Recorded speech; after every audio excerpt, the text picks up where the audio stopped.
Tempeliers extraordinaire. Wat moet ik daarbij voorstellen? Nou, je kunt zien, hè, we zien allemaal elegante dames, hè. Van iets meer roze aan dus, hè. En van feestig en die stonden allemaal maar zo serieus te zien, weer gewoon lekker erop, hè. Persje erbij, Jeannette is er ook. Jeannette en Jill, op zijn minst 12 oor geleden. Ja, staat dan zo lang voor? 4. Ja, dat net me. Kijk, en geen glaas, hè, glaas. Lekker glaas.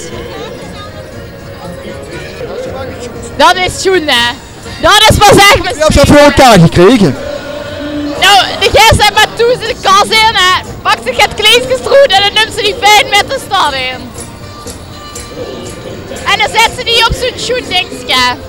Hup, het zoekelen. Maar wat hebben de Tempeliers van u gezegd? Ja, die vindt het dus leuk. Ze gingen met ons meedoen, hè. We gingen dat samen doen, dat was geweldig.